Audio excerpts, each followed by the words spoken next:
অলস না, তোমাকে অলস বানানো হচ্ছে। হ্যাঁ, আমি সিরিয়াস।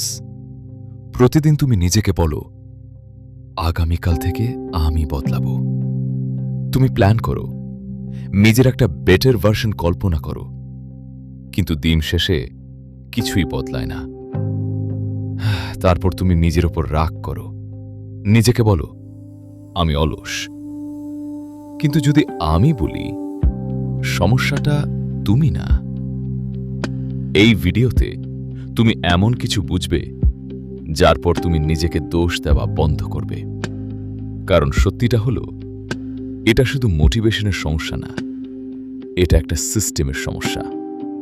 আর সবচেয়ে ভয়ঙ্কর ব্যাপার হলো, তুমি বুঝতেই পারো না কিভাবে তোমার নিজের ব্রেন তোমার বিরুদ্ধে কাজ করছে।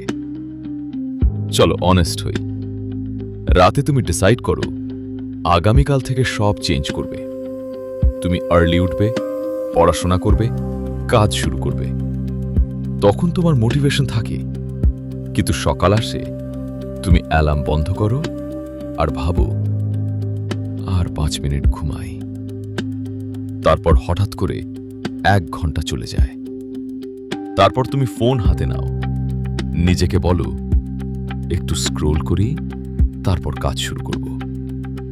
কিন্তু তুমি জানো এরপর কি হয়? 5 মিনিট 30 মিনিট হয়ে যায়, তারপর 1 ঘন্টা। তারপর একটা অদ্ভুত গিল্ট আসে, মনে হয় আমার কিছুই হবে না। তুমি জানো তোমার কাজ করা উচিত, কিন্তু তুমি করো না। আর এখানেই তুমি নিজেকে একটা নাম দাও, অলস। ধীরে ধীরে এই শব্দটা তোমার আইডেন্টিটি হয়ে যায়। তুমি বিশ্বাস করতে শুরু করো আমি এমনই। তুমি চেষ্টা করো 2 দিন 3 দিন, তারপর আবার আগের জায়গায় ফিরে যাও। তখন তুমি ভাবো হয়তো আমার ডিসিপ্লিন নাই, হয়তো আমার মোটিভেশন নাই, হয়তো আমি অন্যদের মতো না, হয়তো আমি অলস। কিন্তু এখানে একটা সমস্যা আছে। যদি তুমি সত্যিই অলস হও, তাহলে তুমি বারবার চেষ্টা করো কেন? কেন তুমি রাতে প্ল্যান করো? কেন তুমি ইমপ্রুভ হতে চাও? একজন সত্যিকারের অলস মানুষ কখনো চেঞ্জ হতে চায় না। তাহলে তুমি কে? সমস্যাটা ডিপার, এটা সারফেস লেভেল না। এটা তোমার পার্সোনালিটি না, এটা তোমার ব্রেইন, এটা তোমার এনভায়রনমেন্ট, এটা তোমার ডেইলি হ্যাবিটস। আর সবচেয়ে ডেঞ্জারাস ব্যাপার হলো, এই সব কিছু এমনভাবে ডিজাইন করা যাতে তুমি ডিস্ট্র্যাক্টেড থাকো। তোমাকে ছোটবেলা থেকে একটা জিনিস শেখানো হয়েছে, যদি তুমি কাজ না করো তাহলে তুমি অলস। কিন্তু সত্যিটা হলো, তোমার ব্রেন এমনভাবে কাজ করে যে এটা সবসময় ইজি অপশন চুজ করে। তুমি যদি এমন এনভায়রনমেন্টে থাকো যেখানে distraction everywhere, instant pleasure everywhere, তাহলে তোমার ব্রেন হার্ড কাজ কেন করবে? সমস্যা তুমি না, সমস্যা হলো তুমি এমন একটা সিস্টেমে আছো যেটা তোমাকে উইক বানাচ্ছে। আর এই সিস্টেমটা না বুঝলে তুমি যতই চেষ্টা করো, তুমি বারবার একই জায়গায় ফিরে আসবে। তুমি এখন বুঝতে পারছো সমস্যা শুধু অলসতা না, কিন্তু আসল কারণটা কি? প্রথম কারণ, ডোপামিন। তোমার ব্রেন একটা জিনিস খুব পছন্দ করে, ইজি প্লেজার। যখন তুমি রিলস দেখো, শর্টস দেখো, গেম খেলো, তখন তোমার ব্রেন ডোপামিন রিলিজ করে। এটা তোমাকে ভালো ফিল করায়। প্রবলেম কোথায় জানো? তুমি যখন বারবার ইজি ডোপামিন নিচ্ছ, তখন তোমার ব্রেন হার্ড কাজ রিজেক্ট করতে শুরু করে। পড়াশোনা বোরিং লাগে, কাজ বোরিং লাগে, ফোকাস করা কঠিন লাগে, কারণ তোমার ব্রেন অলরেডি ওভারলোড হয়ে গেছে। এখন একটা সিম্পল এক্সাম্পল ভাবো, যদি তুমি প্রতিদিন জাঙ্ক ফুড খাও, তাহলে হেলদি ফুড কি ভালো লাগবে? না। ঠিক একইভাবে ইনস্ট্যান্ট কন্টেন্ট দেখার পর ডিপ ওয়ার্ক করতে গেলে তোমার ব্রেন রেফিউজ করবে। এই জন্যই তুমি কাজ শুরু করার আগেই টায়ার্ড ফিল করো। দ্বিতীয় কারণ, ওভার থিঙ্কিং। তুমি অনেক ভাবো, কিভাবে শুরু করব, পারফেক্ট ভাবে করব, ভুল হলে কি হবে, মানুষ কি বলবে। আর এই চিন্তাগুলো ধীরে ধীরে তোমাকে অ্যাকশন নেওয়া থেকে আটকায়। তুমি প্ল্যান করো, কিন্তু শুরু করো না। এটা একটা ট্র্যাপ। তুমি ভাবো, আমি আরো রেডি হলে শুরু করব। কিন্তু ট্রুথ হলো, তুমি কখনো রেডি ফিল করবে না।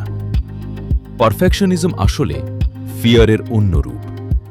তুমি ফেইল হতে ভয় পাও, তাই তুমি শুরুই করো না। তৃতীয় কারণ, ল্যাক অফ ক্ল্যারিটি। তোমার গোল ক্লিয়ার না। তুমি জানো না এক্স্যাক্টলি কি করতে হবে।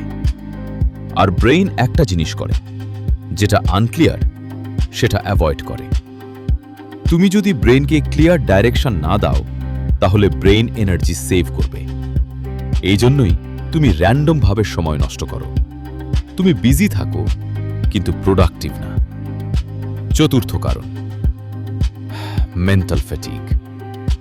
সারাদিন তুমি ডিসিশন নিচ্ছ, কি খাবো, কি দেখব, কি করব। এমনকি স্ক্রোলিং করাও ব্রেইনের এনার্জি নেয়। আর দিন শেষে তোমার ব্রেইন ক্লান্ত হয়ে যায়। তখন তুমি আর হার্ড কাজ করতে পারো না। তুমি ভাবো, আমি অলস, কিন্তু অ্যাকচুয়ালি তুমি এক্সস্টেড। এখন একটা ইম্পর্টেন্ট জিনিস বুঝো, তুমি মোটিভেশন খুঁজছো, কিন্তু মোটিভেশন প্রবলেম না। মোটিভেশন আসে অ্যাকশনের পরে। তুমি অ্যাকশন না নিয়ে মোটিভেশন আসার অপেক্ষা করছো। এই জন্যই তুমি স্টাক হয়ে আছো। আর একটা জিনিস যেটা অনেকেই বুঝে না, তোমার এনভায়রনমেন্ট তোমাকে কন্ট্রোল করছে। তোমার ফোন, তোমার নোটিফিকেশনস, তোমার সারাউন্ডিংস সবকিছু তোমাকে ডিস্ট্র্যাক্ট করার জন্য ডিজাইন করা। তুমি স্ট্রং না হলে তুমি হারবে। এটা তোমার ফল্ট না, কিন্তু এটা তোমার রেসপন্সিবিলিটি। কারণ যদি তুমি চেঞ্জ না করো, তাহলে এই সাইকেল চলতেই থাকবে। তুমি প্ল্যান করবে, ফেল করবে, নিজেকে ব্লেম করবে, আবার শুরু করবে, এবং আবার একই জায়গায় ফিরে আসবে। এই লুপটা ব্রেক না করলে কিছুই চেঞ্জ হবে না। এখন প্রশ্ন হলো, এই সব কিছু জানার পর তুমি কি করবে? কারণ প্রবলেম বুঝে লাভ নেই যদি তুমি এটা ফিক্স না করতে পারো। ভালো খবর হলো, তুমি এটা চেঞ্জ করতে পারো, কিন্তু মোটিভেশন দিয়ে না, সিস্টেম চেঞ্জ করে। প্রথম স্টেপ, ডোপামিন কন্ট্রোল করা। তুমি তোমার ব্রেনকে রিসেট না করলে কিছুই চেঞ্জ হবে না। তুমি যদি সারাদিন shorts, reels, random content consume করো, তাহলে ডিপ ওয়ার্ক ইম্পসিবল। তাই দিজ তোমাকে রেডিউস করতে হবে। পুরো বন্ধ করতে হবে না, কিন্তু কন্ট্রোল করতে হবে। একটা সিম্পল রুল ফলো করো, কাজ করার আগে কোনো ইনস্ট্যান্ট কন্টেন্ট না। No scrolling, no random video. তোমার ব্রেনকে বোরিং ফিল করতে দাও, কারণ বোর্ডম থেকেই ফোকাস আসে। দ্বিতীয় স্টেপ, স্মল অ্যাকশন। তুমি বড় প্ল্যান বানাও, কিন্তু শুরু করো না। এইটা চেঞ্জ করতে হবে। একটা রুল ফলো করো, 5 মিনিট রুল। নিজেকে বলো, আমি শুধু 5 মিনিট করব, শুধু 5 মিনিট। কারণ শুরুটাই হার্ডেস্ট পার্ট। তুমি ওয়ান্স শুরু করলে তোমার ব্রেন ন্যাচারালি কন্টিনিউ করতে চাইবে। মোটিভেশন আসবে অ্যাকশনের পরে। তৃতীয় স্টেপ, এনভায়রনমেন্ট চেঞ্জ। তুমি যদি ডিস্ট্রাকশনের মধ্যে থাকো, তুমি ফোকাস করতে পারবে না। তোমার উইল পাওয়ার আনলিমিটেড না, তাই এনভায়রনমেন্ট ডিজাইন করতে হবে। সিম্পল এক্সাম্পল, ফোনটা অন্য রুমে রাখো, নোটিফিকেশনস বন্ধ করো, ক্লিন ওয়ার্ক স্পেস রাখো।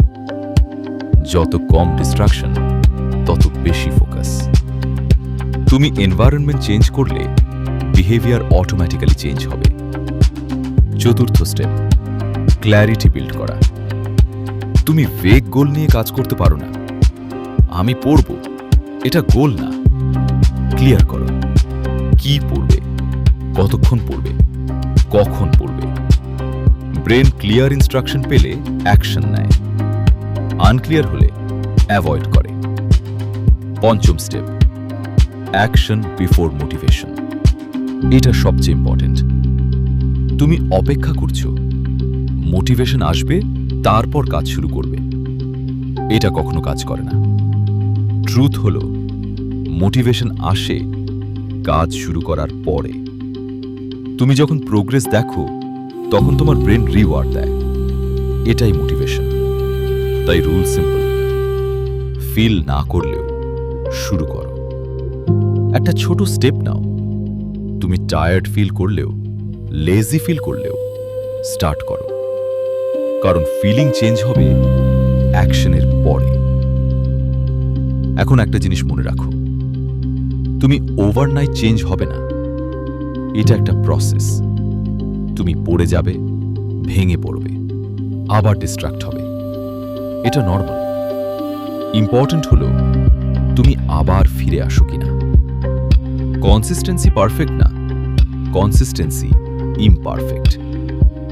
তুমি যদি প্রতিদিন একটু একটু ইমপ্রুভ করো তাহলে রেজাল্ট আসবে। এই সিস্টেম ফলো করলে স্লোলি তুমি কন্ট্রোল ফিরে পাবে, তুমি ফোকাস করতে পারবে, তুমি কাজ শুরু করতে পারবে, আর সবচেয়ে ইম্পর্টেন্ট, তুমি নিজেকে আর অলস ভাববে না। এখন তুমি বুঝতে পারছো তুমি অলস না, সমস্যা তুমি না, সমস্যা ছিল তোমার সিস্টেম। তুমি এমন একটা এনভায়রনমেন্টে আছো যেখানে তোমার ব্রেন ডিস্ট্র্যাক্টেড হয়। তুমি এই সিস্টেম বুঝলে তুমি কন্ট্রোল নিতে পারবে, তুমি নিজেকে রিওয়ায়ার করতে পারবে। এখন তোমার হাতে আছে একটি চয়েস। তুমি চাইলে আগের মতো চলতে দিতে পারো, প্রতিদিন প্রোক্রাস্টিনেট করতে পারো, নিজেকে ব্লেম করতে পারো, অথবা তুমি ডিসিশন নিতে পারো। একটা ছোট স্টেপ নাও, আজ থেকে শুরু করো।